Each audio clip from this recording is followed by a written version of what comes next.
Olá, meu povo! Sejam bem-vindos ao primeiríssimo episódio do Rolê de Ciência. Meu nome é Felipe Fonseca e esse é o podcast onde a gente vai falar de tudo da vida científica. Mas aqui a gente vai ficar falando de artigo científico, não. A gente vai falar de todas as outras coisas que envolvem a carreira nessa área. Eu vou trazer aqui vários convidados e a gente vai falar sobre a jornada deles, sobre como é fazer ciência no Brasil. E para começar, eu vou me apresentar, né? Meu nome é Felipe Fonseca e eu sou cientista já faz uns 7 anos por aí. Eu sou formado em biotecnologia pela Universidade de Brasília e tenho mestrado em medicina molecular e tratamentos inovadores pela Universidade de Groningen. Groningen, lá na Holanda. E nessa minha carreira de ciência aí, eu trabalhei tanto na indústria como na academia. Eu já morei em 4 países diferentes por causa da ciência. E agora eu quero realmente contar pra vocês como é a vida nessa área, entendeu? Eu quero dividir experiências e eu acho que é super importante falar disso, principalmente nesse momento do Brasil, que a gente está vivendo uma época de obscurantismo e as pessoas estão duvidando da ciência. Então se inscrevam no meu canal lá no YouTube, o Explore Por Aí, onde vocês podem acompanhar esse podcast em formato de videocast, mas vocês também podem acompanhar ele no Spotify e no Apple Podcasts, tudo com o nome Rolê de Ciência, tá bom? E pro primeiro episódio, nada melhor do que começar falando de como entrar nessa carreira científica, como começar. Então hoje eu trouxe 2 pessoas aqui que estavam comigo quando eu comecei nessa carreira científica. O primeiro convidado é o Rafael Corrêa, que hoje é doutorando lá na UNB. Oi, gente, tudo bem? E o outro convidado é a Dalila Ribeiro, que também é doutoranda pela UNB, mas hoje ela vive lá na Alemanha. Bem-vinda, Dalila! Oi, gente! Gente, muito obrigado por vocês toparem participar aqui do primeiro episódio. É muito especial ter vocês aqui, que vocês estavam lá comigo desde o comecinho, me ensinando, me dando cascudo na cabeça para ser organizada. E a primeira coisa que eu queria falar com vocês, que eu queria que vocês falassem um pouquinho, é sobre a jornada de vocês até agora. Como é que foi a carreira de vocês até agora? Como é que vocês começaram na vida científica? Você pode começar falando pra gente, Rafa? Bem, oi, gente. Então, sou o Rafael, como o Felipe disse, eu tô terminando meu doutorado na Universidade de Brasília. Eu faço em biologia molecular, mais especificamente com imunologia. A minha carreira científica, digamos, começou acho que na infância, né? Acho que todo cientista, ele começa quando é criança. E começa pelo simples fato de ser uma pessoa curiosa, né? De ser uma criança curiosa, de estar sempre observando, principalmente a natureza, de modo geral. Eu sempre fazia experimentos, eu lembro que eu fazia experimentos, pegava umas garrafas de PET, aí colocava planta dentro, e sempre, né, eu gostava de ficar brincando com bichinhos, tipo gafanhoto, joaninha, borboleta.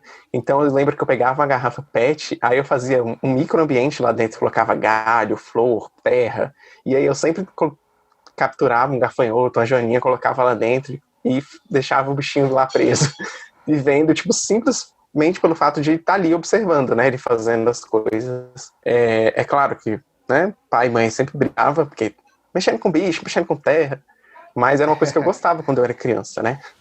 E aí a gente vai crescendo, né? Vai pra escola e tal. E na escola eu gostei muito, quando eu cheguei no ensino médio, né? Eu gostei muito de biologia. Cheguei um tempo que eu fiquei ali na dúvida, eu vou fazer biologia, porque eu gostava de bicho, de natureza, de terra. Ou se eu ia pra medicina, porque, né? Eu sempre também tive essa quedinha por parte de medicina, que além de ser um sonho, né, uma carreira assim, muito bonita, é tipo o sonho de todo pai e toda mãe, né, ter um filho médico. E aí eu cheguei a ficar nessa dúvida e acabei escolhendo biologia porque eu sempre gostei de bicho, de natureza, né. Então acho que isso pesou um pouco mais. E aí cheguei na biologia. E aí, é claro, né, nem tudo são flores na vida. Eu falei para vocês, eu nunca me imaginei dentro de um laboratório, fazendo pesquisa, trabalhando com célula, com camundongo, fazendo essa parte de pesquisa básica. Eu não tinha noção nenhuma, nunca me imaginei fazendo o trabalho que eu faço hoje, né? Mas aí no meu terceiro semestre, mais ou menos, quando praticamente todos os meus amigos já tinham arrumado um estágio de iniciação científica, porque é assim que a gente começa na carreira científica, através da iniciação científica. Então, o primeiro contato ali na graduação, você vai atrás de um professor, de alguma área que você gosta, ou pensa que gosta, né? E entra para aquele laboratório e vai desenvolver, vai aprender ali o dia a dia do laboratório, né? geralmente acompanhar um estudante de pós-graduação, mestrado ou doutorando, e começa ali a desenvolver suas aptidões científicas, né? E aí chegou no terceiro semestre, eu não tinha ainda essa noção, nem esse encanto de tipo, ai meu Deus, pra onde que eu vou? E acabei caindo de paraquedas no laboratório que eu tô até hoje, que é o de imunologia e inflamação, com a professora Kelly. Eu lembro que ela tinha acabado de chegar na Universidade de Brasília, e eu fui, tipo, primeiro aluno dela, né, um dos primeiros alunos, e ali começou a minha paixão pela ciência, né, porque a paixão dela, tipo, ela ensinou praticamente tudo pra gente, de questão de celular, de camundongo, toda essa parte básica, quem ensinou para ela foi a gente. Então, eu aprendi diretamente com a professora, com o orientador, né? Eu não tive que aprender com um mestrando ou um doutorando. Então, isso me encantou e fez eu me apaixonar pela ciência. Acho que foi a paixão dela, foi tipo assim, ver o amor que ela tem pela ciência e dela passar esse conhecimento dela pra gente, né? Então, Inspirou, eu acabei fazendo 2 iniciações científicas, então, tipo, terminei, aprendi tudo que eu podia aprender, fiz a seleção de mestrado, passei no mestrado, depois continuei, fiz doutorado e agora eu tô terminando meu doutorado lá. Uhul. Acho que essa é a minha trajetória, de modo geral, acadêmica. E o Rafael, quando eu entrei no mesmo laboratório deles, eu tomei conta de um PIBIC seu, de um projeto de pesquisa seu, porque você passou por mestrado, né? E aí alguém precisava tomar conta desse projeto. E aí eu entrei no seu projeto e a gente dividia a bancada e o Rafael ficava brigando comigo porque eu deixava a bancada bagunçada. Sim, gente. Você não dava bom dia, mas fazia bagunça. Calma, gente, isso aí vocês vão contar daqui a pouquinho como é que era no começo. Ai, gente. Mas era muito Mas foi muito engraçado. bom, porque você, Luiz, foi o meu primeiro aluno também, né? Tipo, foi a primeira pessoa que eu ensinei diretamente e passei o meu conhecimento, né? E eu achei legal que nós somos muito parecidos, por incrível que pareça, né? Em vários aspectos. E eu enchia muito o saco seu, porque você era meio bagunceiro e desorganizado, e eu sou uma pessoa super, super organizada, super chata com bagunça. Isso. Então, acho que isso foi uma das coisas boas que eu coloquei em você. Pra mim, acaba 3 horas da manhã. Vamos embora, gente. Aí a gente arruma amanhã e o Rafael, não. É um excelente momento pra gente faxinar o laboratório. E hoje eu que sou o louco da organização, por culpa sua. Não consigo ver uma bancada bagunçada. Dalila, e você? Conta um pouquinho dessa jornada pra gente. Eu acho que eu também tenho um apelo, assim, com ciência e, na verdade, vida dentro de laboratório desde a infância. A minha mãe, ela trabalhava como técnica na Embrapa Cerrados, ali de Planaltina, né? E assim, né, crescendo ali, década de 90, início dos anos 2000, né, a gente sabe que as safety preocupações não eram tão grandes. Então, assim, eu sempre foi só eu e minha mãe, e aí não tinha com quem me deixar, e às vezes eu ia pro laboratório junto com ela. Obviamente era um laboratório mais tranquilo, era um laboratório, era de microbiologia do solo, com a pesquisadora Ieda, doutora Ieda, que para mim sempre foi tia Ieda, assim. E aquela história de todas as lembranças que eu tenho de infância, assim, de que toda criança tem, né? Tipo, de quando você vai pro trabalho dos seus pais, as minhas eram dentro de um laboratório, né? E eu gostava daquele ambiente, eu achava aquilo muito legal. E apesar de eu não gostar, quando eu fui crescendo, assim, começando as aulas de biologia, eu tinha certeza que eu não queria nada com planta, com essa coisa de solo, assim, que a minha mãe era envolvida e tudo mais. Eu lembro que, assim, que a parte que eu gostava mais de ir visitar o trabalho dela, tadinha, ingênua, eram visitar os coelhinhos cobaias. Mas, enfim, eu sempre tive esse contato, né? E era engraçado que se você perguntar para qualquer amiga minha do ensino médio, assim, todo mundo fala, nossa, eu tinha certeza que a Dalila ia para humanidades, que a Dalila ia para história, assim. Eu lembro que história sempre foi uma matéria que para mim foi, tipo, sempre muito fácil, eu gostava e tudo mais. Mas aí, né, 17 anos, bate aquele desespero, né, tipo, o que eu gosto? E aí eu fiquei muito na dúvida entre várias coisas, assim, cogitei muito farmácia, eu descartei algumas coisas das humanas, assim, logo, porque pensei em comunicação, mas não, história, tipo, não, isso eu não quero virar professora de história, direito ia me estressar, e aí eu tava lá na dúvida com a farmácia, mas eu tinha um pouquinho de medo da química. E aí, na biologia, eu tinha uma agonia justamente da parte que o Rafa amava, que era das plantas e da zoologia e de toda essa coisa. Para mim, isso eu não queria. E aí foi quando eu descobri o curso de biotecnologia na UNB. O curso de biotecnologia tinha só 2 turmas até então. A primeira turma foi no 1º de 2011.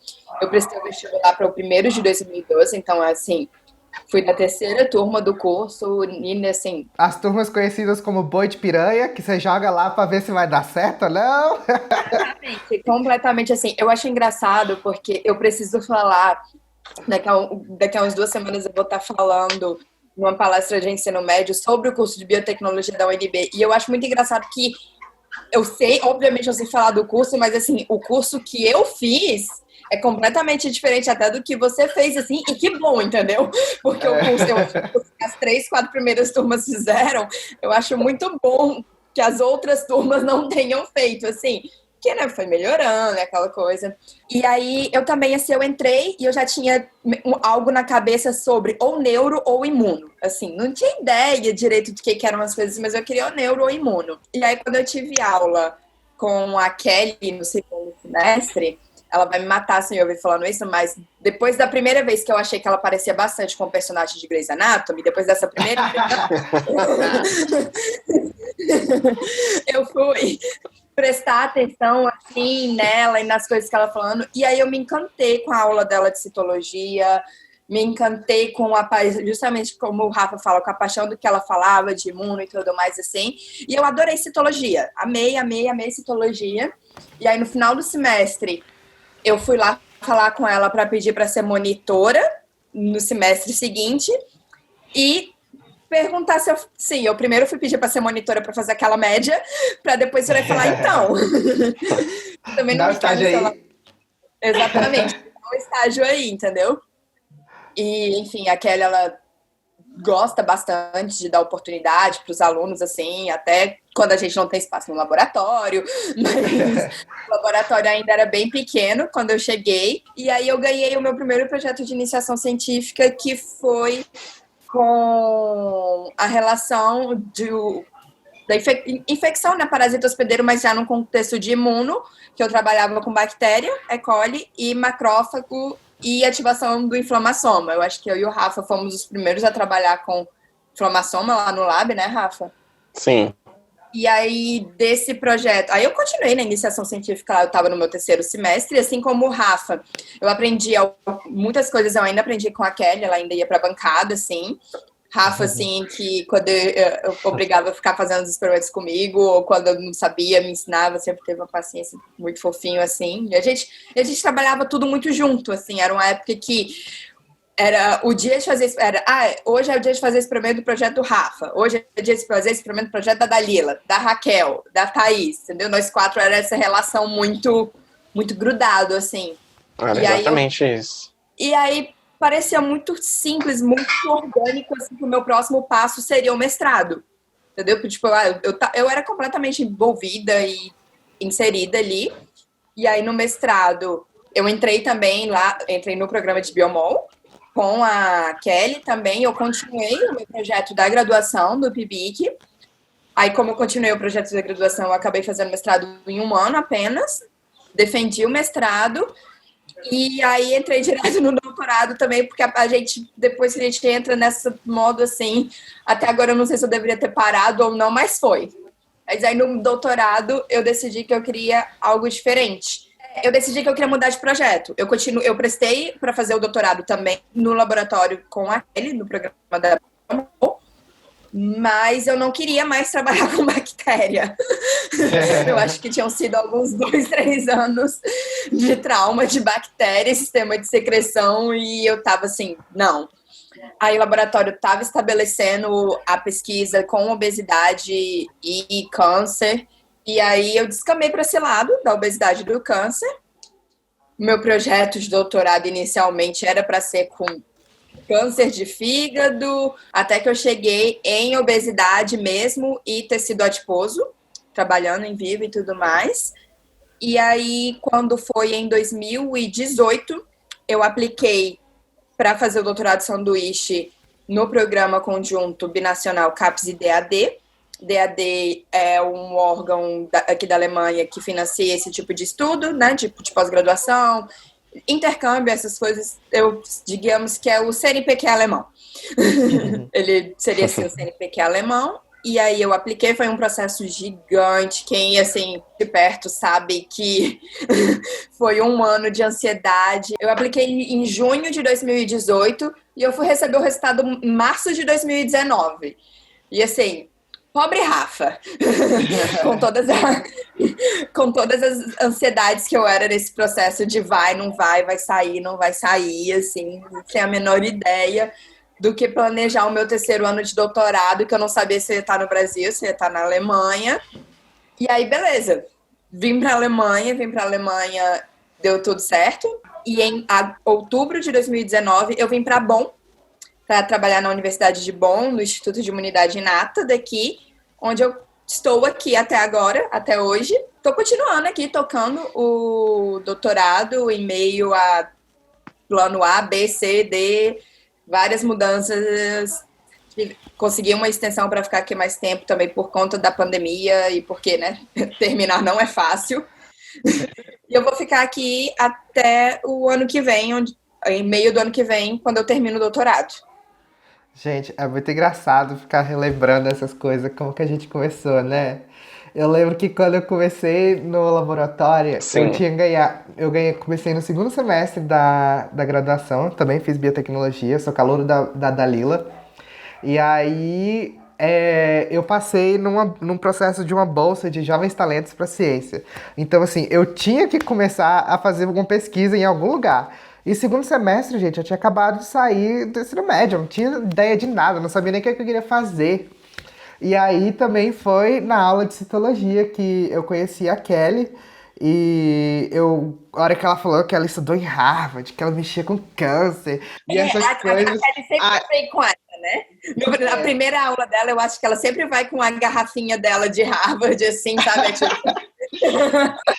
E aí, a hora que a Kelly falou, assim, que ela foi pra Harvard, que ela mexia com câncer e tal, e eu falei assim, meu Deus, que mulher da hora, sabe? Eu quero trabalhar com essas coisas que ela mexe. Só que foi engraçado porque, tipo, uma semana antes eu já tinha ido no desespero caçar uma outra professora, algum projeto pra eu trabalhar. E aí me indicaram uma professora de imunologia lá também, só que ela mexia com fungos e, assim, não era bem o que eu queria, né? Aí eu fui no final da aula da Kelly, assim, numa sexta-feira, eu cheguei pra ela e falei assim, Kelly, eu queria muito trabalhar no seu laboratório, eu gostei muito da sua pesquisa e tal. Aí eu vendi meu peixe lá, né? Aí quando ela falou assim, não, tá, semana que vem eu te dou a resposta se eu posso te receber ou não. Aí eu falei, beleza, aí eu fiquei naquela ansiedade, assim. Aí quando foi na outra semana, ela falou assim, não, você pode ir pro meu laboratório. Aí eu fiquei tão feliz, gente, que calouro burro... Veio um abraço. Eu abracei a Kelly, a orientadora, sabe? De felicidade, muito inocente, gente. Isso, tipo assim... Não, assim, não tem problema abraçar as pessoas, mas, Luiz, o problema é que você se atacou. E eu fui zoado desse abraço a vida toda que eu fiquei dentro do laboratório junto com os Foi, na meninos. verdade, é que ele só deixou ele entrar no lab porque ele deu um abraço nela. Exatamente.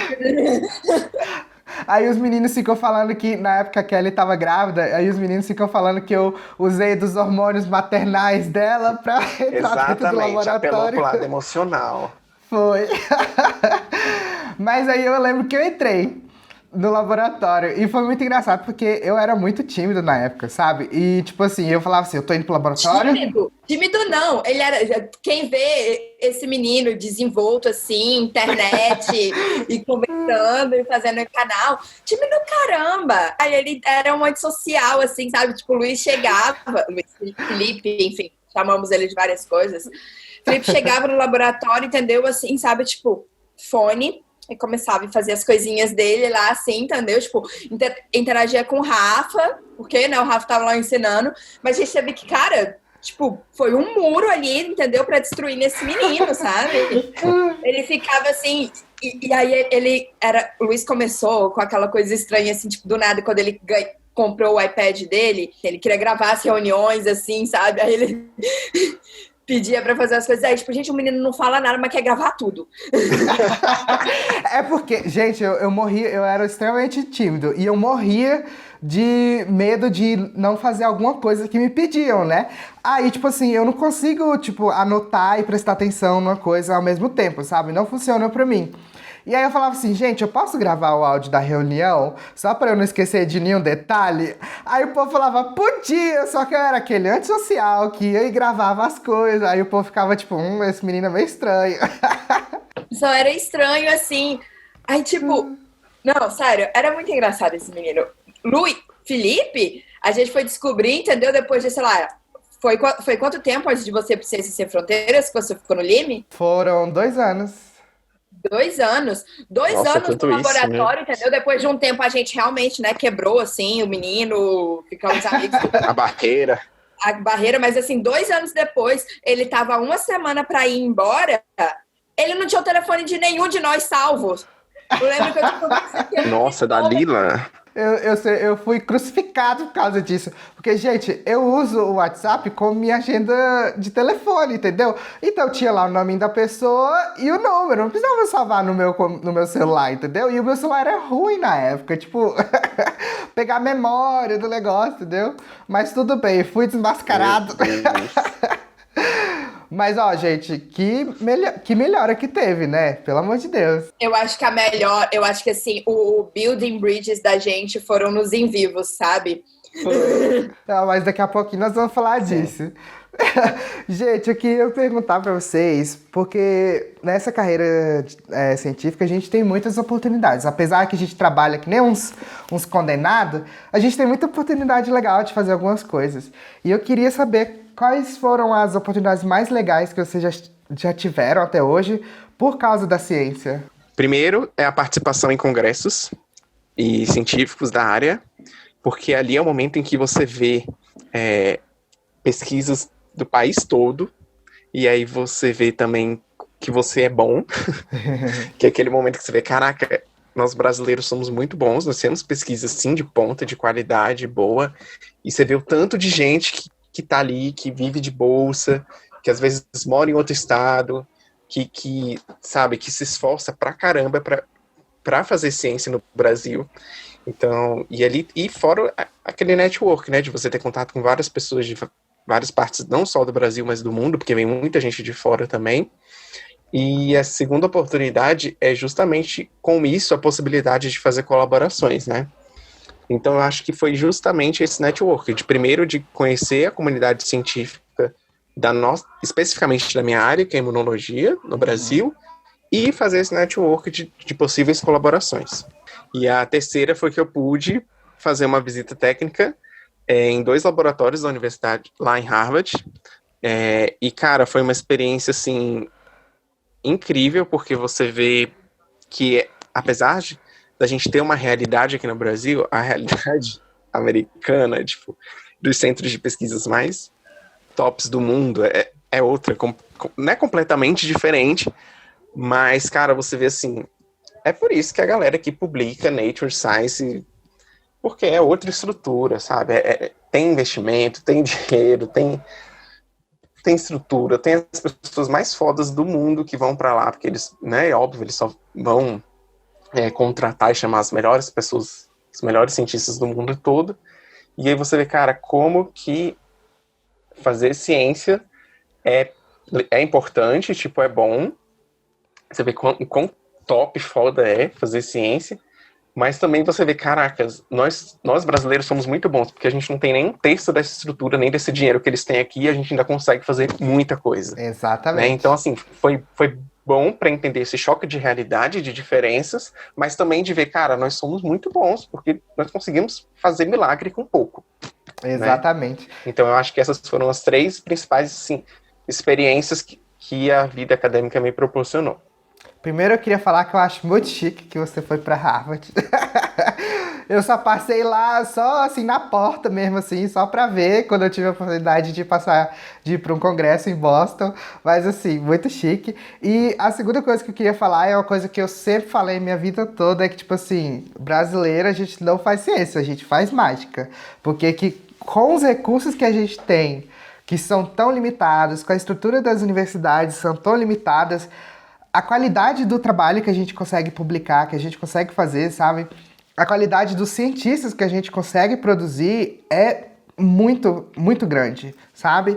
E isso é muito notável, assim, quando você vai para fora trabalhar em laboratórios estrangeiros pela primeira vez, e você vê que, assim, os estudantes que, pelo menos da nossa área de biotecnologia, de biologia, de laboratorial, a gente sai da graduação, até no meio da graduação, muito qualificado, sabe? Muito bem treinado em termos técnicos, assim, e até teóricos também, porque a nossa base teórica é muito boa aqui nos cursos brasileiros, sabe? E, tipo assim, todos esses lugares que eu já trabalhei até hoje, você vê que existe uma diferença entre o aluno brasileiro e o aluno estrangeiro, porque fora, normalmente, por exemplo, nos Estados Unidos e até na Europa, os alunos eles só começam a fazer pesquisa mesmo, de estar lá na bancada, de conduzir o seu próprio projeto no mestrado, a partir do mestrado, sabe? E a gente não, a gente, por exemplo, tem, foi o meu exemplo, você tem a oportunidade de já estar no laboratório conduzindo seu próprio projeto desde o segundo semestre da graduação. Então, assim, a gente é muito bem visto lá fora e, infelizmente, a gente não tem a estrutura que a gente precisaria para desenvolver trabalhos mais eficientes aqui no Brasil, né? E você, Dalila, qual foi a oportunidade assim, mais legal que você teve até hoje, por causa da ciência?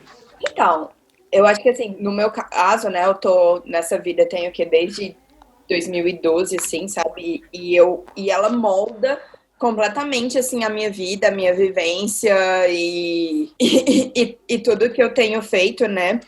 E, obviamente, assim, não tem como eu não falar sobre o fato de estar aqui na Alemanha, de estar, sabe, em outro laboratório, estar tendo oportunidade de ver, enfim, tudo como é.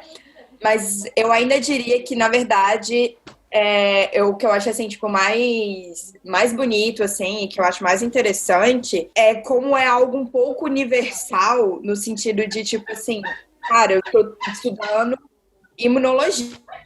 Então, assim, eu estou estudando imunologia, estudei no Brasil, eu consigo vir para a Alemanha estudar imunologia e eu vou ter, sabe, esse assunto, assim, vai ser possível conversar com alguém, sei lá, tipo, de Singapura sobre o tema, do Japão, sabe? O melhor de toda a experiência de estar fora, assim, aqui, sabe, tipo, o centro onde eu trabalho, o instituto onde eu trabalho, ele é completamente, assim, sabe, internacionalizado, não sei se essa palavra existe, assim, sabe? A gente tem gente de tudo quanto é lugar, sabe? Assim, gente, assim, Espanha, Índia, França, Israel, sabe? E aí você vê como a ciência, ela é importante, assim, sabe? Tipo, para todo mundo, para todas as culturas. E eu acho que quando você vê a ciência sendo aplicada, assim, sabe? Tipo, que ela faz sentido, te dá uma satisfação, assim, muito grande, obviamente. Oportunidades que eu já tive, que eu tenho de falar sobre ciência, assim, para a galera mais jovem, sabe, para quem tá descobrindo aquilo ali, é muito interessante também, sabe, porque, enfim, a descoberta molda tanto, assim, as pessoas. E claro, assim, acho que todas as vezes que eu saio para fora do Brasil, eu saio por conta da ciência, assim, sabe? Tipo, primeira vez foi para ir a um congresso em Londres, assim, onde assim, abriu o mundo para mim aquele congresso. E de lá foi em alguns outros congressos antes de vir parar aqui na Alemanha, né? E isso foram oportunidades, assim, que a ciência trouxe para mim e que foram frutos, mas foram frutos, assim, do nosso trabalho também, né? Não é como se fosse, tipo assim, entrar no negócio porque entrando nessa profissão você consegue, sei lá, viajar de graça, entendeu? Tipo, não é assim, sabe? É fruto de um trabalho muito árduo, muito pesado, assim, sabe? Que tem... enfim, não sei se vamos abordar isso hoje ou se você vai abordar em alguns outros momentos. A gente sabe que também tem um lado que não é tão flores e inspirador, assim. desse trabalho. Mas é isso, sabe? E como o Rafa falou, todas essas colaborações, toda essa troca de experiência, assim, sabe? De você ver tanta gente tentando descobrir um mesmo problema, ou quando você tem uma, sei lá, porque, gente, aquela história de, tipo assim, que você vê em filme, de que um único cientista, ele entende de física, química, biologia, matemática, computação, sabe? Tipo, não, aquilo não existe, entendeu? Ainda mais quando você vai entrar no... Não, e isso que você comentou é uma coisa que é até meu objetivo com o podcast, entendeu? É mostrar que, tipo, o cientista não é aquele ser perfeito que sabe de tudo, sabe? É isso, cara. E que descobre as coisas do dia pra noite, né? Exato. Também tem essa. Que no filme é tudo muito rápido, A gente tá aqui em imuno, cara, aparece paper de bioquímica, que, assim, que não é um negócio muito do outro lado, não, entendeu? Assim, você fica tipo...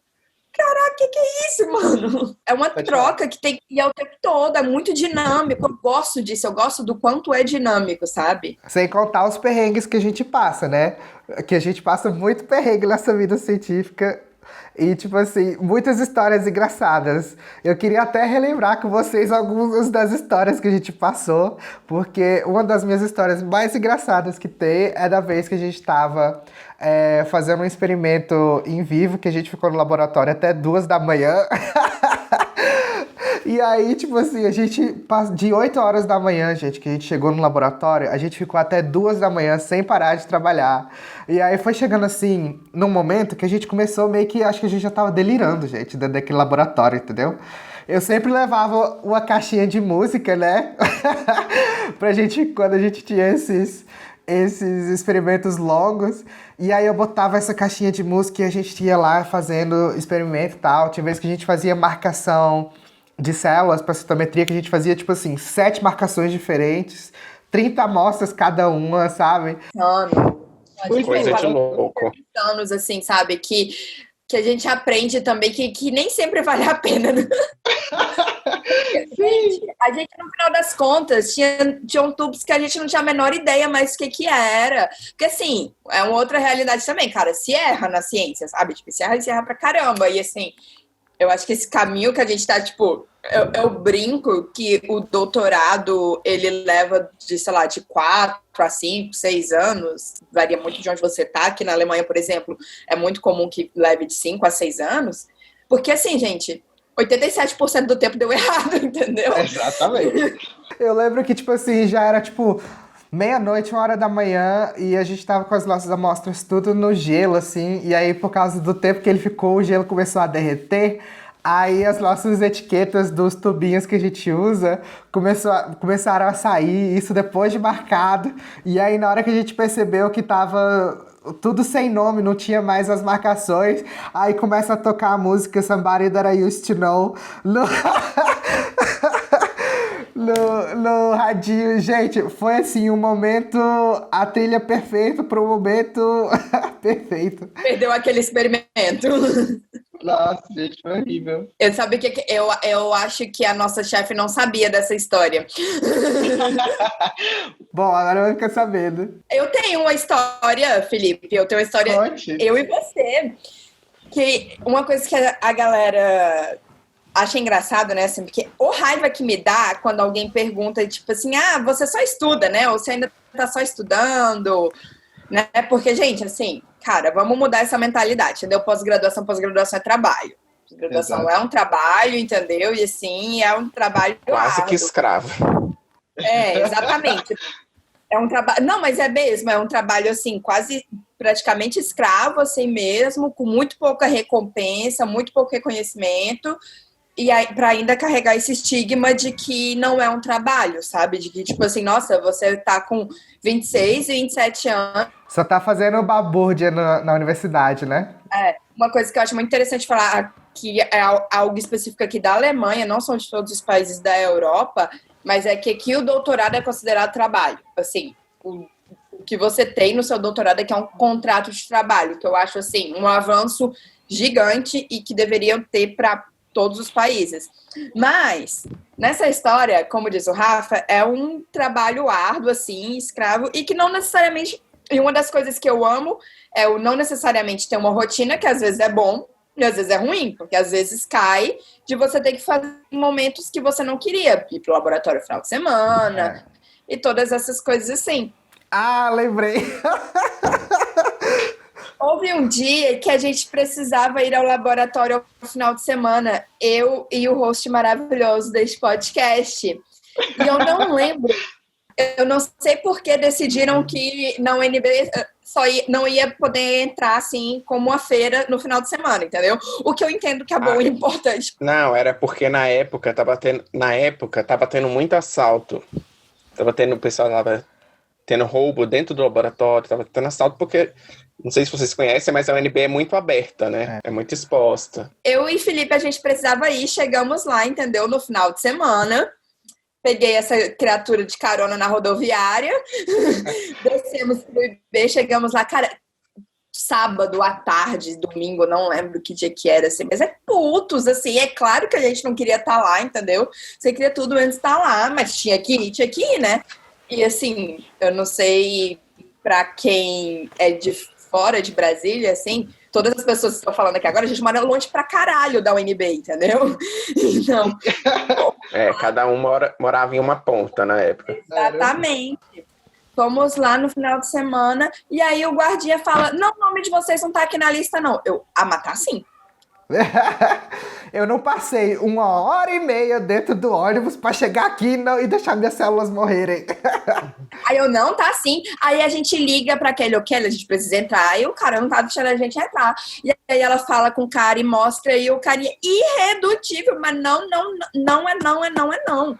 E ela ligando pra chefe de departamento e não dando jeito, e ela, espera que eu vou tentar resolver. Só que assim, né, como eu falei, isso era, sei lá, sábado, 3 horas da tarde. Aí eu olhei assim pra Felipe, bora dar a volta. A gente dá a volta. A gente pula a grade, gente. Momento de vandalismo, momento da gente, assim, confessando um crime aqui.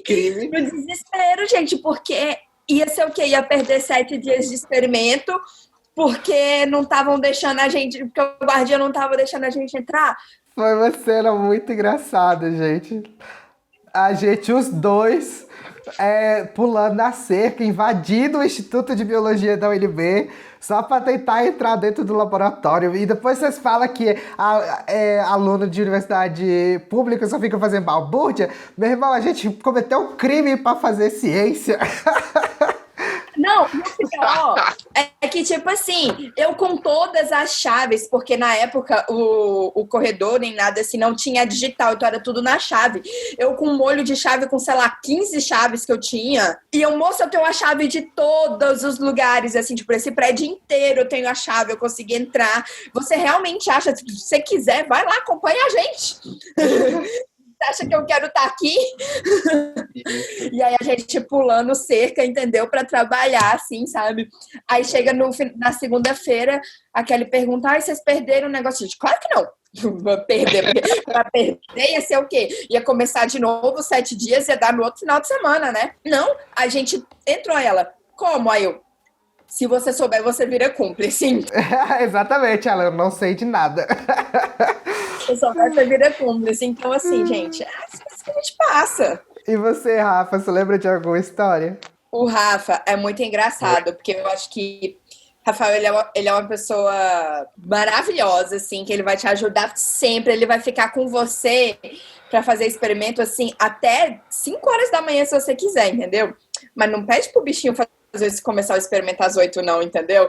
Porque ele vai chegar, ele não vai falar com você, ele vai chegar puto, com raiva, quantas e quantas vezes, entendeu? E era assim, tipo, quem vai ligar pro Rafa pra saber se ele tá vindo? E era o engraçado que quando a gente dividia bancada, eu e o Rafa, a gente meio que tinha um pacto de não conversar um com o outro antes das 10 da manhã ou antes de tomar o café. Eu entrava no laboratório e chegava puto, gente, porque assim, eu pegava 2 ônibus e um metrô, gastava 1h30 pra chegar na UNB, entendeu? E tipo assim, de vez que pegava chuva, de vez que atrasava, entendeu? E aí, tipo, eu só chegava assim, daquele jeito. E eu e o Rafael, a gente passava pela mesma coisa, a gente dividia bancada, a gente falava assim, ó, não conversamos um com o outro até as 10, depois a gente... Foi isso que manteve a nossa amizade. Exatamente. E aí tá a importância de você conhecer as pessoas, conhecer os coleguinhas, por exemplo. Todo mundo sabia que eu não sou nada matutino, assim, de manhã. Eu vou funcionar lá para depois das 10, entendeu? Me peça pra, tipo, ficar até de madrugada, virar a noite com você, mas não me peça pra estar 7 horas, 8 horas da manhã, porque você vai exigir muito da minha pessoa. Tipo, Sim. muito. Porque eu não funciono bem. Então, essa parte foi muito complicada. Assim, foi muito perrengue, porque as pessoas não entendiam isso. Achavam que era preguiça, tipo, sei lá, mau humor. E depois de muito tempo é que as pessoas foram, tipo, começar a entender. Eu também, né? A gente vai melhorando também, né? A gente também não vai ficando para sempre assim. Então a gente vai amadurecendo e melhorando nesse sentido, né? Então é a importância de você saber conviver e conhecer o seu colega ali, de saber que ele tem dias que ele tá mal, tem dias que ele tá bem, e tem dias que, ótimo, vamos conversar, tem dias que não, que vai cada um trabalhar ali calado na sua e seguir em frente.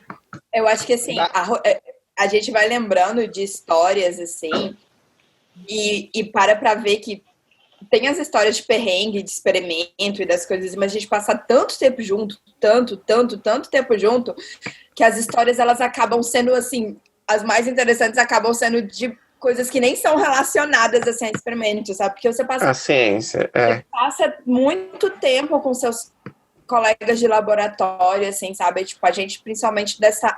Eu sei que tem outras áreas que fazem, né, doutorado, assim, que é uma pesquisa mais solitária, né? Eu já conversei bastante aqui com pessoas que fazem doutorado em humanas, né? E o que eu acho que é algo muito interessante também, e que eu sempre recomendo para a galera das biológicas e fazer. E, cara, não acha que só você que é cientista no mundo, não, sabe? Tipo assim, ciência, ela abrange, assim, todas as áreas, né? E eu vejo, e conversando com o pessoal de outras áreas, assim, eu vejo que muitas vezes o doutorado acaba sendo uma pesquisa muito solitária. E dentro, principalmente, da nossa área, assim, sabe? Tipo, biológicas, cara, não é. E não tem como ser, entendeu? Aquilo que a gente falou, tipo, das interdisciplinariedades. E, gente, uma das coisas que me marcou muito no meu começo de laboratório, assim, é que eu tinha muito medo de tudo, assim. De quebrar alguma coisa, de fazer alguma coisa. Vocês já quebraram alguma coisa no lab? Ou qual é o maior medo de vocês? Porque eu lembro que eu lembro uma vez que eu tava na iniciação científica ainda, e eu tava contando célula, né, com a câmera de Neubauer, e aí que é uma plaquinha, assim, uma bichinha de vidro, assim, desse tamanhiquinho, assim, que você usa pra contar células. E aí eu lembro que eu virei e coloquei ela em cima do meu caderno, né, pra ir pro microscópio pra contar. E aí quando eu virei, meu caderno bateu na parede, caiu no chão, estraçalhou a câmera de Bauer. E eu fiquei, tipo assim, me sentindo tão culpado, gente, que eu lembro que eu fiquei assim, Kelly, eu vou pagar, eu vou pagar. O negócio custava R$ 250, eu recebia 400 por mês com a minha bolsa de iniciação científica. Mas eu lembro que foi, assim, um medo horrível. O que vocês tinham medo, assim, dentro do laboratório? Cara, eu acho que vai mudando, assim, ao longo, né? Obviamente, você vai... vai ter mais maturidade, né? Assim, vai ficando mais perto, assim. Nossa, eu lembro que antes, assim, tipo, qualquer coisinha me dava medo, assim.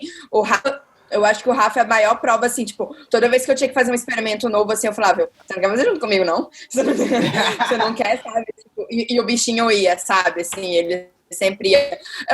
Isso é uma coisa interessante do Rafa, ele não tinha receio de fazer experimento novo, não. O Rafa adora fazer protocolo novo. Ele se diverte com isso, assim.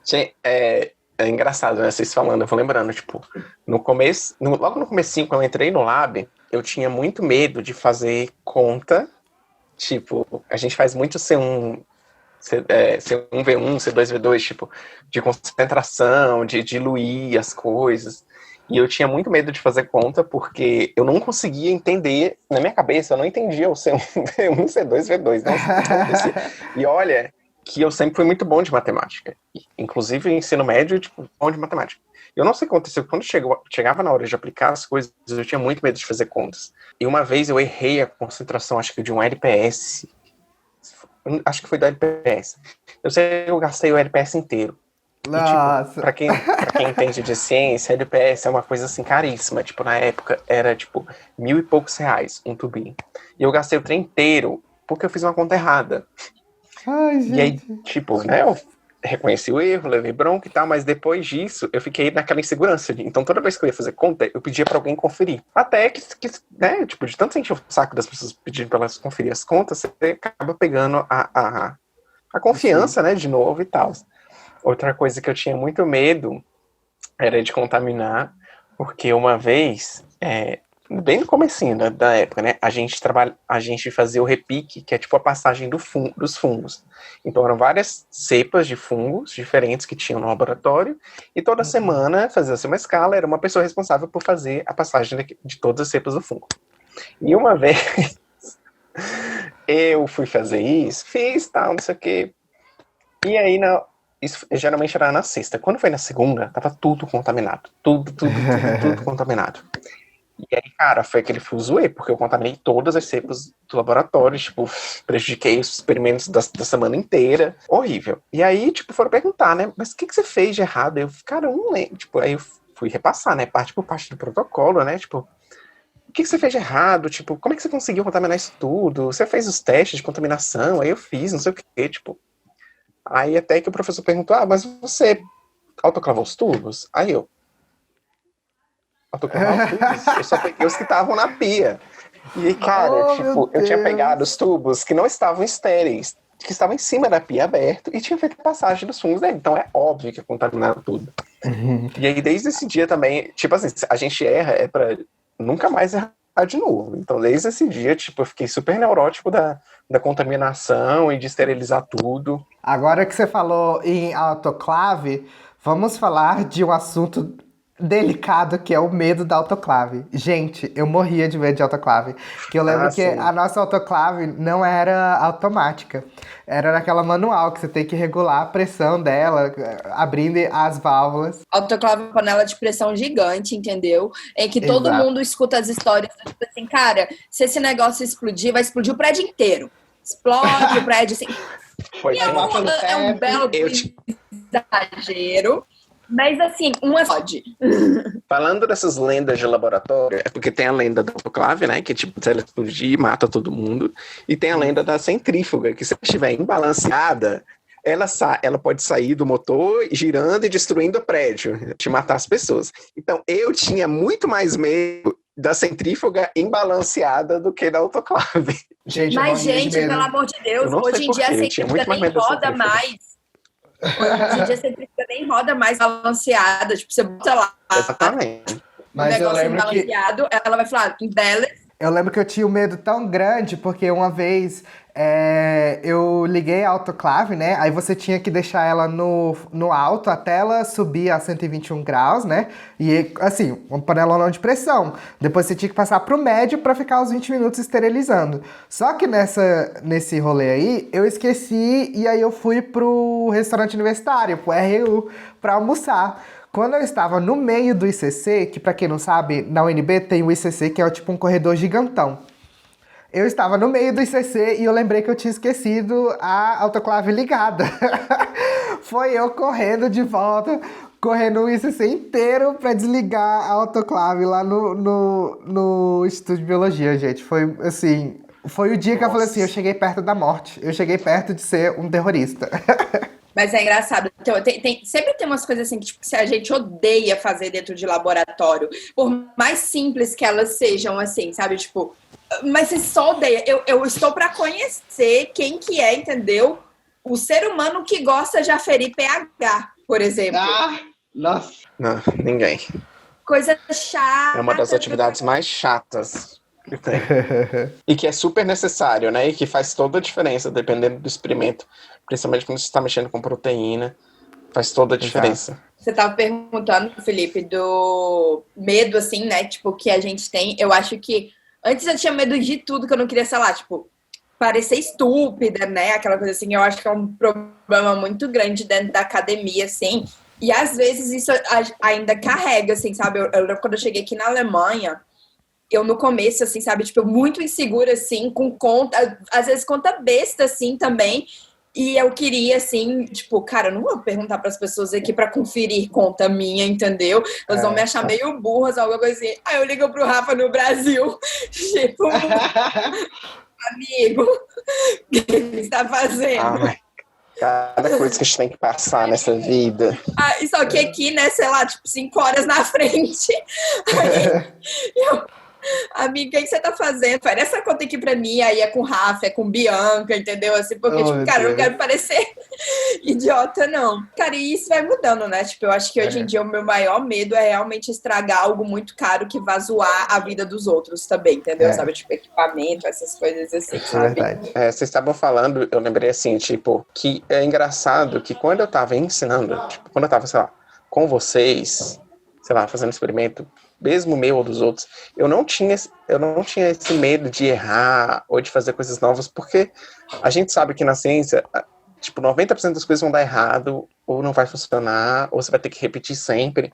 E aí eu coloquei isso, a gente vai ter que repetir mesmo, então vamos aqui em frente, vamos. Então eu meio que encorajava vocês. Mas aí depois de um tempo, acho que conforme você vai ficando mais velho, né, tipo, mais maduro, aí, tipo, eu, pelo menos, eu fiquei um pouco mais inseguro de fazer as coisas. Mas aí, que essa insegurança era porque eu queria que saísse perfeito, entendeu? E isso já era do perfeccionismo, e não de não querer fazer.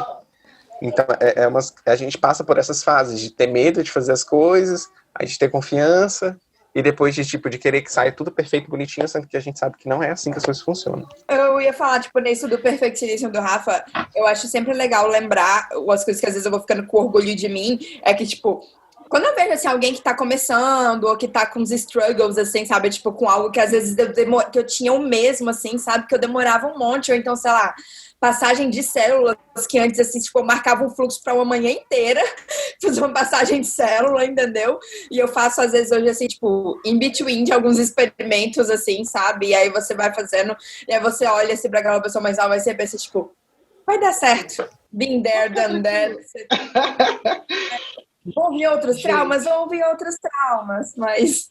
É muito interessante ficar ouvindo essas histórias, porque mostra para as pessoas como que é fazer ciência, né? Que, tipo, é engraçado, tipo, tem seus refrescos, né?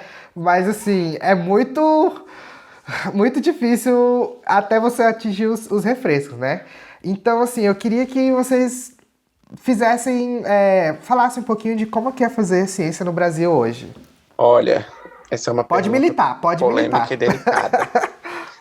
É muito, muito, muito difícil. Muito, muito. Porque, primeiro, a gente tem... Vamos começar de cima, né? Primeiro é a falta de investimento, de dinheiro e de reconhecimento e valorização, infelizmente. E isso varia também muito de governo e governantes, né? O atual governo que a gente está agora, a gente sabe que não é nada científico, que não apoia a ciência, não apoia a educação.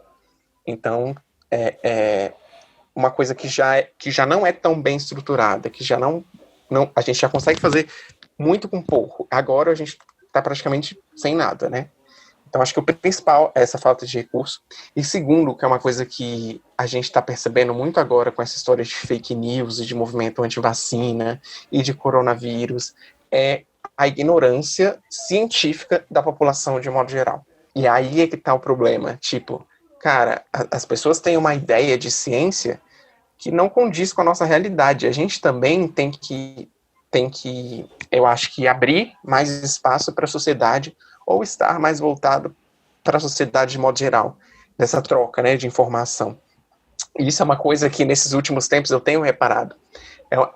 Então a gente vive numa sociedade de modo geral aqui o Brasil, né, que não valoriza a educação, que não valoriza a ciência, que não faz esse reconhecimento. Então a gente já é uma área defasada por falta de investimento e estrutura e por falta de reconhecimento e valorização. Então é muito, muito, muito difícil a gente, tipo, por exemplo, a gente chega no maior grau de formação, que é o doutorado. Após o doutorado não é uma formação, é só um período, mas a gente chega até o maior nível de formação, que é o doutorado, e a gente não é reconhecido em nada por isso, e nem respeitado, né? Porque a gente fala, o medicamento X não funciona, ou a vacina Y, nada na ciência 100%, nada na ciência é 100% confiável, porque as coisas são mutáveis, a gente descobre, todo dia é descoberto coisas novas e diferentes, e as pessoas não têm essa consciência, esse entendimento, porque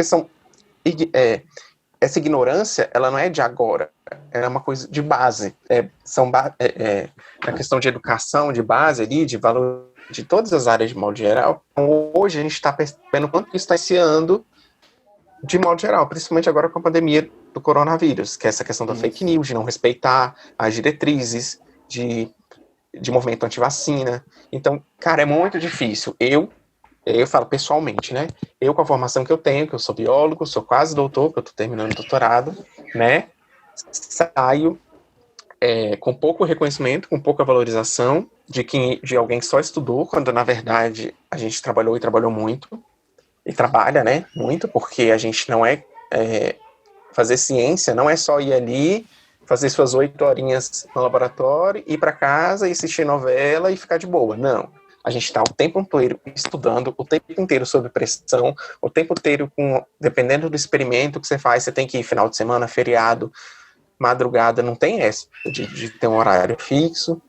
E tá sempre ali estudando, porque a gente precisa saber o que está saindo em termos de literatura científica, se alguém não publicou o seu trabalho ainda, ou se ou se foi descoberta alguma coisa que pode ajudar o seu trabalho, a sua hipótese, a sua pesquisa, ou não. Então é uma pressão constante, né? Tanto em busca de você conseguir fazer o seu projeto, responder aquela pergunta, de concluir, de modo geral, como de valorização. De outro lado, você não ser valorizado e ainda ter que lutar contra uma ignorância que só está fazendo atrapalhar tudo, né? Isso. Então eu falo, para mim, hoje está sendo muito, muito difícil. E é muito difícil. E é uma das coisas que mais me desmotiva a continuar nessa carreira, né? Eu ainda não sei o que eu vou fazer depois do doutorado, mas tá vendo? Aí também é um outro problema. Tipo, a gente termina o doutorado e nossas opções ou ir para fora ou ficar mendigando alguma vaga de concurso, esperando algum professor de universitário aposentar para a gente poder entrar no lugar dele. E, cara, são formados não milhões, né? São formados muitos doutorandos para poucas oportunidades e poucas vagas de trabalho.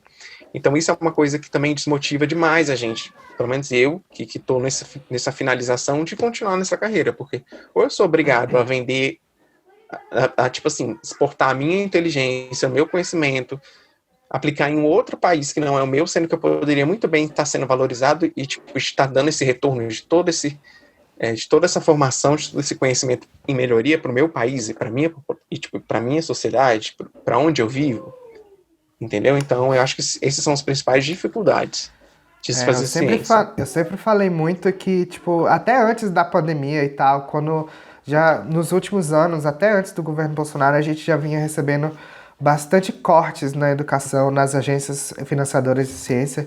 E eu sempre falei, gente, ninguém tá falando sobre isso, sabe? Sempre teve... A comunidade científica brasileira sempre manteve uma distância muito grande do resto da população. E eu noto isso desde há muito tempo, sabe? E aí agora que chega num governo que é anti-ciência, que é pró-obscurantismo, e que a gente cai junto com a pandemia que já tá aí com a gente há quase um ano, aí na ciência fica totalmente desamparado, porque o que já era pouco, agora a gente precisa usar o que tinha de pouco que restou para tentar achar uma solução para um problema mundial. E quando a gente fala, às vezes a gente é chamado de comunista, de que pra gente fazer ciência, pra ir atrás de Cuba, de Venezuela, não sei o quê. E isso é tipo assim, é absurdo pensar numa coisa dessa. E você, Dalila, como é que era... Qual é o seu ponto de vista, assim, de fazer ciência no Brasil? Então, eu concordo muito com tudo que o Rafa falou, concordo muito com tudo que você falou. Vou tentar não repetir muito dos pontos, mas eu acho que assim, uma coisa que a gente precisa abordar e que, bom, isso não é só no Brasil, no mundo todo, mas no Brasil também, muito especificamente, é a comunidade científica brasileira olhar para dentro de si e também reconhecer os erros que ela anda cometendo há muitos anos, entendeu? Se a comunidade científica brasileira, ela é distante, tipo, se existe essa discrepância do que é a posição, entender o que é ciência e o que é feito na academia, a gente tem uma culpa do governo, a gente tem culpa de trabalho de base, sim, obviamente, de falta de investimento de educação, mas você tem uma culpa gigante dessa cultura do academicismo, entendeu? De que você tem que estar na universidade e você está distante e é uma briga de egos absurda, que a gente sabe nisso. Ciência no Brasil, ela é feita majoritariamente dentro das universidades federais, e as universidades federais, principalmente dentro da pós-graduação, são dos ambientes mais tóxicos que existem para se trabalhar também. Assim, você tem um academicismo que fica priorizando, entendeu? Basicamente, banalizar o que é a síndrome de burnout, entendeu? Que é um fenômeno mundial que está acontecendo com vários estudantes de pós-graduação, entendeu? Você tem esse sistema absurdo, horrendo, em que você tem que dar o seu sangue, sabe? Tipo, gente, isso não é bonito, tipo, não é legal. A gente fala, a gente ri. É claro que tem coisas que você vai num extremo, assim, mas, gente, não é normal você trabalhar de 8 às 8 num laboratório e ir para casa e ainda ter coisa para fazer, entendeu? E, tipo assim, você tem que dar o seu sangue, entendeu? Porque é assim, porque senão você não vai conseguir, sabe? É um sistema completamente baseado em você ter publicações, e aí você vai virando essa máquina de publicação, entendeu? Quando você tem alunos que não são nem pagos direito, chega num ponto que às vezes a gente paga para trabalhar, a gente não tem condições básicas para trabalhar e você ainda precisa estar produzindo, entendeu? Você não pode parar, você não pode quebrar, sabe? Ainda se é um tabu muito grande. Eu acho engraçado que na ciência, assim, ao mesmo tempo que você tem Nature e Science jogando, sabe, tipo, notas de editor ou de coisas assim, artigos de opinião, falando que tem essa síndrome de burnout dentro de ciência, mas só se fala, assim, tipo, tem. Mas, assim, pegar e agir, fazer algo mesmo, sabe? Fica parecendo aquelas campanhas hipócritas de Setembro Amarelo, sabe? Assim, é só na hora... eles, né? Exatamente. É só na hora que acontece mesmo, sabe? Tipo, dentro da nossa universidade, assim, tipo, nós três aqui, nós vivemos dentro lá do nosso corredor, assim, casos extremos em que o academicismo tirou a vida de pessoas, levaram elas a cometerem, sabe, tipo, atrocidades com elas mesmas. E assim, e continua essa disputa, sabe? Tipo assim, você continua vendo, é absurdamente comum você ver professor, tipo, humilhando o aluno porque quer, sabe? Você vê professor que acha que tem que, quanto mais eu reprovo na minha matéria, melhor, sabe? Tipo assim, ou que, tipo, nossa, vocês têm tudo hoje em dia, na minha época era muito pior, sabe? Essa romantização do sofrimento, entendeu? Sabe? Tipo, romantização do sofrimento, pra mim, é uma das piores coisas que tem. E aí você não se dá o trabalho, sabe? De descer do seu pedestal acadêmico, sabe? Pra ir explicar, tipo, cara, o que que a minha pesquisa faz, entendeu? Aquela frasezinha clichê de que, tipo, se o porteiro não consegue entender o que que é a sua pesquisa, entendeu? É claro que ele não vai entender os pormenores científicos, mas se ele não vê nenhum objetivo para aquilo ali, sabe? Tipo, como é que ele vai valorizar, entendeu? Então, assim... É sair daquela bolha... Desculpa, pode terminar, só... mas é o que você tá falando, sabe? Tipo, é sair dessa bolha, entendeu? É mostrar, sabe? É reconhecer que você não tem um bando de minoria ainda dentro da ciência, tipo, no Brasil, sabe? Tipo, Brasil, país altamente miscigenado, entendeu? Você tem uma população negra gigante, mas se você olha para a cadeira de professores universitários, entendeu? A maior parte ainda é branca, você não tem reconhecimento de minorias por, sei lá, minorias LGBTs, você ainda tem dentro de departamento, a maior parte dos chefes de departamento ainda são homens, sabe? Tipo assim, a questão da carreira das mulheres na ciência, gente, não foi há tanto tempo atrás que bolsistas de pós-graduação, acho que foi há 3 anos atrás que você pode continuar, estender a sua bolsa de pós-graduação se você tem licença maternidade, sabe? Então, tipo assim, a academia tem todos os problemas, entendeu? Assim, autoritários e excludentes de todos os outros lugares, entendeu?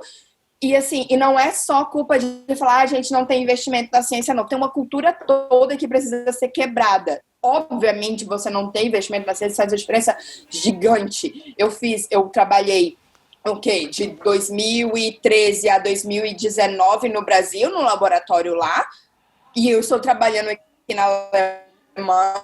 É absurdo. Não tem que comparar, entendeu? Em termos de dinheiro, assim, sabe? O que existe aqui, as quantidades de oportunidade, as coisas que você pode fazer, sabe? Enfim, não se compara. E a gente sabe disso. E você precisa lutar para que isso realmente mude no Brasil, para que se tenha mais investimentos.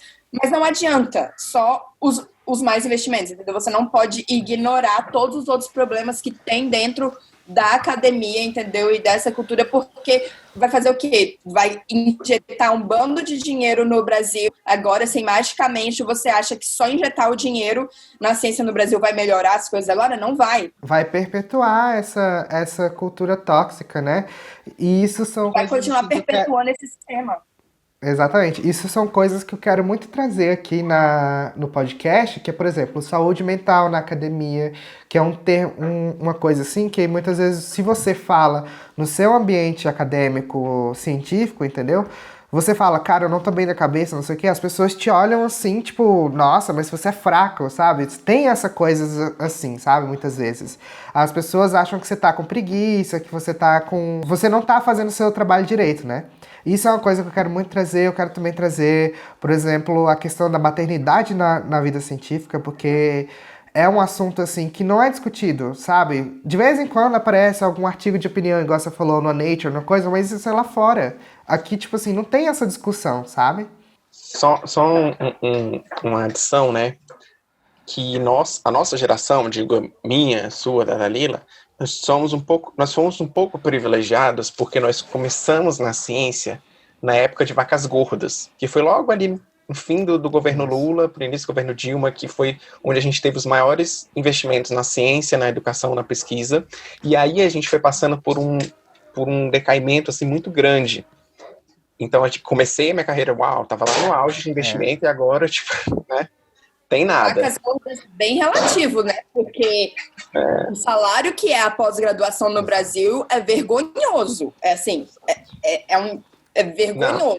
Quando a gente diz que é literalmente um trabalho escravo, é porque, primeiro, você não tem uma carga horária, limitada, você trabalha full time. Segundo, que você só tem aquela bolsa e ponto, você não tem direito a mais nada. A FGTS, insalubridade, nada de nada. Nem mal de férias, porque as férias é assim, se seu orientador quiser te dar. E além disso tudo, a gente tem que, se você tiver qualquer problema de saúde, de mudança, qualquer problema que você tenha que abandonar ou que ser obrigado a largar, abrir mão da sua formação, do mestrado, doutorado, se você for bolsista, você é obrigado a devolver aquela bolsa, né? E assim, não é uma bolsa gigante, não é. Gente.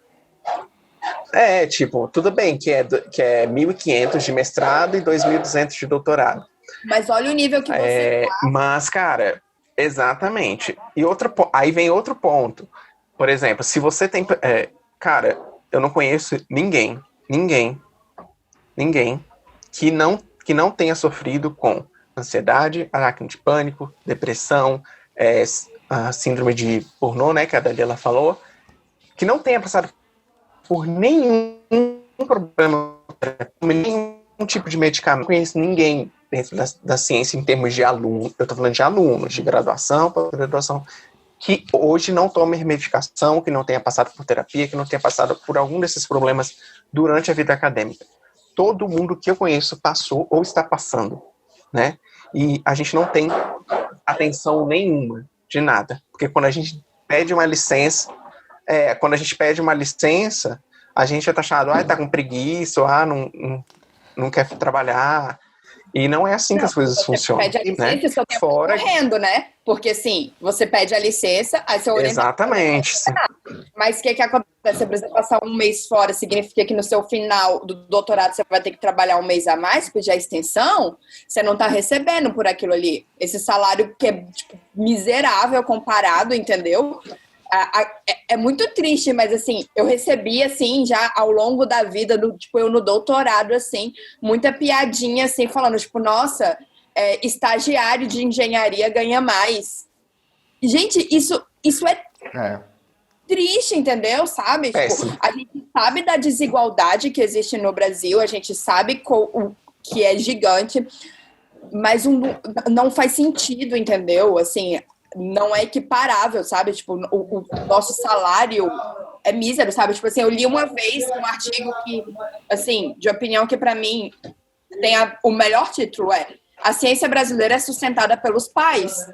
Porque são pessoas de quase 30 anos que, cara, você não tem condições de começar realmente a sua vida e viver e tudo mais, assim, só com a sua bolsa, sabe? Tipo, Exatamente. você vai sempre precisar de algum suporte ainda. Falando em desigualdade, não, é porque é uma coisa... A gente sabe que o nosso país é muito desigual. E isso reflete na ciência também. A nossa ciência no Brasil, ela é muito desigual.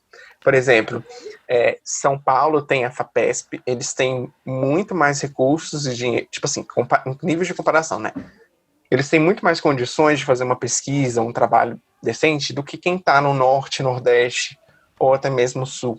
Então, por exemplo, a gente tem polos de ciência aqui no Brasil, em que São Paulo é tipo o nível, é o padrão ouro, a galera que está ali, tipo, que ganha as melhores bolsas, que tem mais financiamento, etc., que consegue produzir mais.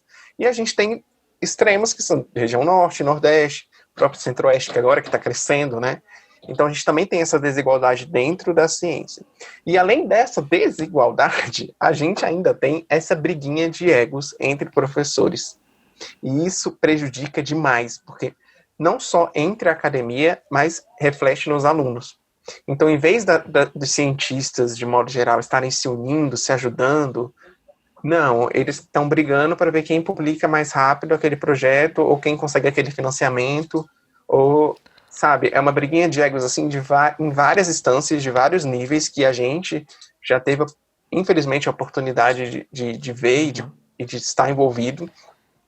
Então, são vários, além de ter toda essa questão de não valorização, a gente ainda tem que passar por esse tipo de problema estrutural, que isso é dentro da ciência, e como a Dalila falou, é uma coisa que tem que ser modificada para ontem, porque realmente é um ambiente super tóxico e insustentável. Tipo, até dos professores não, às vezes, olharem para a condição dos próprios alunos, e essa questão da desigualdade acaba, tipo, elitizando muito a ciência brasileira.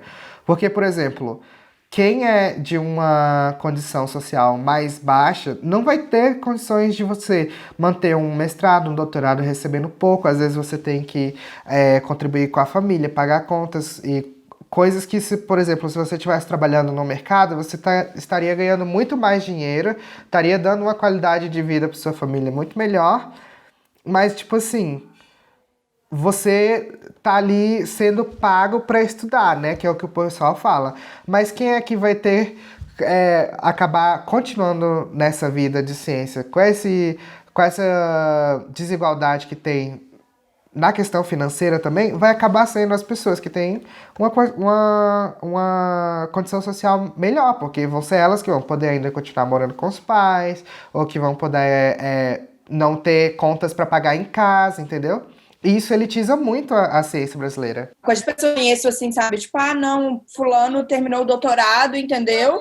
E isso não é só em ciências biológicas, não.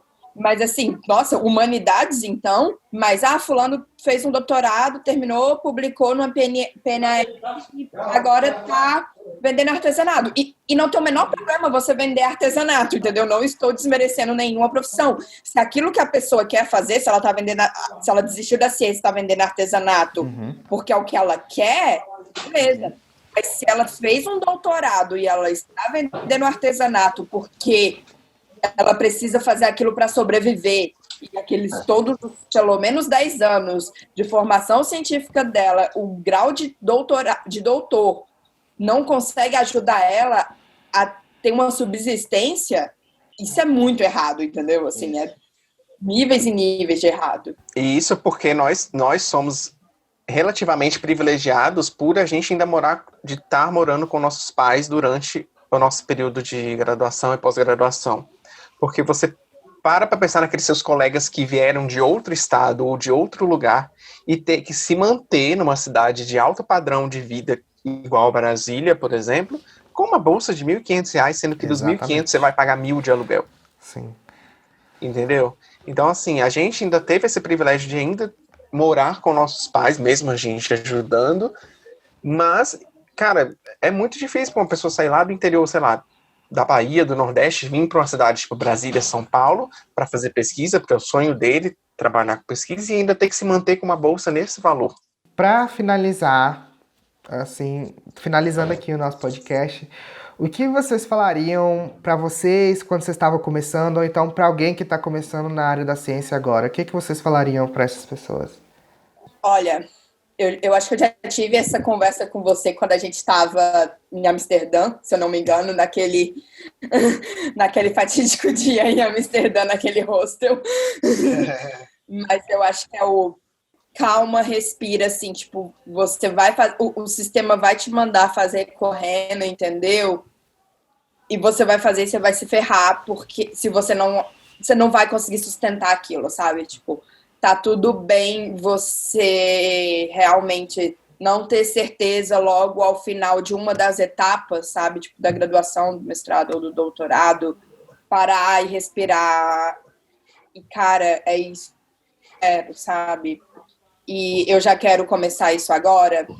E uma segunda coisa, para quem está começando, assim, né, nessa carreira, numa graduação nisso, é o explorar mesmo, assim, tipo, além disso, né, tipo, do calma, respira, é o explorar, tipo, diversas áreas, assim, sabe? Tipo, apesar de ter uma vantagem muito grande quando você se encontra logo e ficar num laboratório o tempo todo, né? Que eu e Rafa somos cria de um mesmo laboratório, assim, sempre, mas tendo a oportunidade, assim, sabe? Varia, busca outras coisas. Você pode continuar com o seu professor, mas que seja numa colaboração, tenta fazer um estágiozinho que seja fora, tenta fazer um experimento num outro laboratório, assim, sabe? Tipo, eu tive essa oportunidade na graduação também de passar só umas 2, 3 semanas numa visita técnica que seja, sabe? Eu acho que conhecer realidades de outros grupos de pesquisa sempre é importante. Rafa. Bem, eu acho que eu diria para mim mesmo, respeite seu tempo. Eu acho que respeito o nosso tempo de aprendizagem, o nosso tempo de cansaço, o nosso tempo de produção, e eu acho que é respeitar o seu tempo. A segunda dica é, quando estiver pesado, quando estiver difícil, busque ajuda. Não sofra sozinho, porque você não precisa passar por isso tudo sozinho, você pode sim buscar ajuda. E terceiro seja muito não é nem resiliente, é resistente. Você vai ter que ser muito resistente, ter muita inteligência, agilidade ali emocional, porque é muita pressão. É muito difícil. Não vai ser fácil, não vai ser flores. Então, acho que seriam as 3 coisas que eu falaria para quem está começando. Eu, assim, o que eu falaria, por exemplo, é porque nenhuma profissão é fácil, né? Se você quer se destacar em qualquer profissão, qualquer profissão você vai encontrar dificuldades e tal. Mas na área científica, assim, de acordo com a nossa experiência, tipo assim, é uma área que você, hoje, no Brasil, você não vai ter muito... Como eu posso falar? Eu não quero desestimular as pessoas. Pelo contrário, eu quero muito estimular. Se você tem um retorno rápido, você não vai entrar para a ciência agora. Assim, tem que ser realista. Eu não quero. O intuito desse podcast não é desestimular as pessoas, é na verdade estimular as pessoas a fazerem ciência, mas sabendo que existe todas essas dificuldades, entendeu? Por isso que eu quero manter muito a real aqui e falar sobre as dificuldades, sobre o financiamento baixo que a gente está passando agora, sabe? Sobre a descredibilidade que muitas vezes você vai encontrar ao longo da sua carreira. Mas uma coisa que eu queria deixar é, tipo assim, não desiste, entendeu? Se você tá ali preso naquele lugarzinho ali e ele não tá dando certo pra você, não se sinta obrigado a ficar lá, entendeu? Porque, no final das contas, quem manda na sua carreira é você, entendeu? Não é o seu orientador, não é a sua universidade. Então, assim, outra coisa que a Dalila falou muito é sempre procure ver outras realidades, entendeu? Fazer estágios em outros lugares. Existe, por mais que seja difícil, ainda existe muito financiamento para você ir para um congresso fora, para você estudar fora, entendeu? É difícil, sim, mas é possível, sabe? Isso vai abrir muito a sua mente, entendeu? E até, que eu poderia até dizer, assim, sempre fazer um equilíbrio entre academia e indústria, entendeu? Porque, querendo ou não, a indústria no Brasil ainda tá bem iniciante, mas existem oportunidades, entendeu? E isso vai te abrir um leque maior de opções para você quando você estiver lá na frente, entendeu? Mas são essas as minhas dicas. E para finalizar aqui de vez, gente, eu queria que vocês recomendassem alguma coisa no tema de ciência, sim, para que os nossos ouvintes pudessem acompanhar, que vocês acham legal e tal. A minha recomendação, já vou falar logo, que a minha recomendação é do meu ídolo, Neil deGrasse Tyson, que é um podcast dele, que ele é um astrofísico americano. Ele tem um podcast que chama Star Talk Radio, que é um podcast tipo esse aqui que fala de ciência, entendeu? Ele não fala só... Ele é um astrofísico, mas ele sempre vai puxar um pouquinho para esse lado, mas ele fala de muita coisa sobre a vida acadêmica, sobre ciência em geral. E eu acho muito interessante. É em inglês, mas aí é bom que você treina o seu inglês. Qual é a dica de vocês, gente? Olha, eu trouxe 4 dicas que eu fiz no meu deverzinho de casa, que você falou.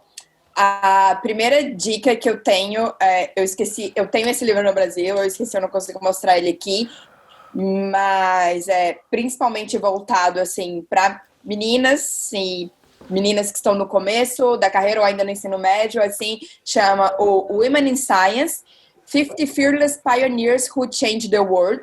É um livro, assim, fantástico, o Felipe pode deixar o link aí em qualquer lugar, que ele basicamente fala... Ele é um livro ilustrado, assim, cada página tem um pequeno textinho com a história de 50 cientistas que mudaram realmente o mundo e que é incrível e que é para mostrar, entendeu? Que mulheres estão aí na ciência e fazendo diferença há muito tempo. Então, enfim, esse é um livro perfeito, assim, sabe? Principalmente para dar, assim, para meninas, assim, tipo, para você ler para criança, sabe? Assim, ele é incrível e para você saber. Mesmo assim, tem mulheres cientistas de todas as áreas. A minha segunda dica também, no mesmo molde de mulheres na ciência, é o filme Hidden Figures, que em português eu acho que ele se chama Estrelas Além do Tempo, que é um filme que fala de 3 cientistas que ajudaram na primeira missão do homem para o espaço, da Apollo alguma coisa, que eu não lembro direito, mas é um filme incrível, e ele fala não só de mulheres na ciência, como segregação racial nos Estados Unidos. Então, assim, é um filme fantástico. Pra galera, esse aqui é só porque eu queria mostrar também. É um que eu adoro, que eu tenho aqui, que chama Darwin's Notebook. Que ele é um livro super fofinho e legal. Eu posso te passar as informações dos autores também, que ele é basicamente contando a história do Darwin dessa forma, assim, bem mais... Enfim, como um diário, assim mesmo, pegando cada pontinho, assim, da vida deles. E a última é o podcast... É o SciCast, é um podcast, enfim, acho que todo mundo conhece, mas para quem não conhece, é um podcast incrível, eles falam bastante sobre ciência também, todas as formas, e eles são um dos grandes moldes de divulgação científica no Brasil hoje. Como é o nome? SciCast. Uau! SciCast, sim. E você, Rafa? Ai, gente, as minhas recomendações são um pouco mais acessíveis. Com relação ao desenho, eu gosto muito, sempre gostei muito do Dexter. Recomendo assistir o desenho do Dexter, tá? Com relação à ciência, tem 2 filmes. Um é livro e filme e o outro é só filme. Que eu gosto muito de filme de ficção científica. Então eu gostei muito daquele filme Guerra Mundial Z, porque é aquele que todo mundo fica zumbi e tal, não sei o quê, e o Brad Pitt, que é o principal, ele vai atrás da solução e tal, da cura. E ali ele mostra direitinho as etapas de uma pesquisa científica, né? Porque tudo começa da observação, da gente ter um problema, o problema era o vírus. E aí o Brad Pitt, ele não era cientista, ele era um cara que trabalhava na ONU, ele era militar, ele não era cientista. E aí ele, né, em busca de solucionar o problema, começou pela observação, e aí ele viu, aí da observação dele surgiu a hipótese, né, que foi as pessoas que estão doentes, ou que, né, não são mordidas, não são contaminadas por esse vírus, e aí ele foi testar a hipótese dele. né? Que ele vai para um laboratório, se contamina e vê que os zumbis não atacam ele. E aí ele testa a hipótese dele e vê que dá certo. Então, por mais que seja um filme de ficção científica, tipo, de zumbi e tal, tipo, ele mostra exatamente as etapas de uma observação científica. E um outro livro e filme é a história do Ben Carson, que se chama Mãos Talentosas. Eu não sei se vocês já assistiram esse filme, que conta a história dele, que ele é um neurocirurgião negro, que ele ficou muito famoso por fazer uma cirurgia de irmãs siamesas, passa por toda a construção de infância dele, né, de como ele foi incentivado a estudar, a ser o melhor, e é toda uma história de superação mesmo, de como ele chega no Johns Hopkins, que é um dos centros de pesquisas médicas mais famosos do mundo, que a gente sabe, e de como ele se torna neurocirurgião, e de como ele é ousado, mesmo ali na década de 80, e consegue fazer uma cirurgia tão complexa, né? Então é uma história muito bonita, e que eu super recomendo, por ter toda essa questão de saber que tudo é possível, né? De qualquer um pode se tornar cirurgião ou cientista e ser uma pessoa famosa e fazer uma grande descoberta, né? Gente, muito obrigado por estarem aqui nesse primeiro episódio do podcast. É muito especial ter vocês aqui. Eu tava até com saudade, porque... mesmo. Pra quem não sabe, eu tava morando na Holanda, fiz mestrado lá por 2 anos, e eu voltei e eu ainda não vi ninguém aqui. O Rafael, né? Porque a Dalila eu vi lá na Alemanha. A gente passou o ano novo juntos. E ano novo, amigos, as histórias de verdade são as histórias desse ano novo. Fora do laboratório. São as melhores histórias. Isso, mas eu acho que esse é um excelente primeiro episódio. Muito obrigado pela presença de vocês. E para você que está nos acompanhando, esse podcast vai sair no YouTube, no meu canal Explore Por Aí, e também vai sair no Spotify e no Apple Podcasts. Você também pode me seguir lá nas minhas redes sociais, são todas @Explore Por Aí. Vocês podem ir lá me seguir, dar like nas minhas fotinhas. Meninos, você quer deixar as redes de vocês? Eu queria falar primeiro que eu estou muito feliz de estar aqui, principalmente com vocês dois, que são, assim, meus, sei lá, Rafa é meu irmão mais velho e você é minha irmã da mesma idade. Recusa ter mais velho, né? Assim, e que é especial demais, assim, eu acho que, assim, eu não seria metade da metade, assim, da cientista que eu sou hoje, se não fosse vocês, seria metade da pessoa que eu sou e que vocês seguraram muitas pontes comigo e foi muito lindo, é muito bom acompanhar a jornada de vocês e eu ainda tenho quase um ano da última vez que eu vi você, Felipe, e eu acho que eu ainda matuto conversas que a gente teve naquela viagem até hoje. E Rafa, enfim, eu vou deixar para ser fofinha, a defesa dele já tá quase vindo, vou deixar para ser fofinha nesse momento da defesa. Eu vou morrer de chorar. Rede social, não que eu tenha muita coisa interessante lá acontecendo, dá para me ver xingando às vezes o governo, compartilhando o bom, compartilhando os sofrimentos do laboratório, mas eu compartilho as suas fotos também. Então, Dalila JSR no Instagram. Então, é bom para ver você também. Obrigado. Rafa? Bem, para mim é uma honra estar com vocês, né? Porque, cara, vocês foram, além de colegas de trabalho, vocês foram amigos que eu espero levar para minha vida inteira. Como a Dalila disse, cara, eu não teria chegado até onde eu cheguei, nem ser a pessoa que eu sou hoje se não fosse os ensinamentos que nós trocamos, né? Que trocamos eu com vocês. E eu dizer que eu tô muito feliz por estar aqui participando desse seu projeto, Luiz. Dizer que eu tô muito orgulhoso da sua trajetória, de onde você está chegando. E que, assim, eu também tô terminando o ciclo, né? Que eu vou defender agora em dezembro, terminar meu doutorado. E dizer que, cara, foi uma jornada incrível e aprendizados, assim, fantásticos. Que eu tô muito feliz e honrado de tudo que a gente conquistou até hoje, né? E que a gente ainda vai conquistar e provavelmente fazer, espero que a gente faça muitas viagens juntos, né? Possamos encher a cara mais vezes. E é isso. Minhas redes sociais. As minhas redes sociais, eu tô usando bem pouco agora no momento, mas é só mais o meu Instagram, que é Rafael Correia XO. E é isso. Gente, eu agradeço demais, assim, eu torço muito por vocês, sabe? E eu tenho certeza que esse papo que a gente teve aqui hoje vai inspirar muita gente, mas também vai jogar real, assim, na cara de muita gente, sabe? A gente mostrou realmente como que é a vida de um cientista aqui. E é isso, gente. Muito obrigado por terem assistido a gente e até o próximo episódio.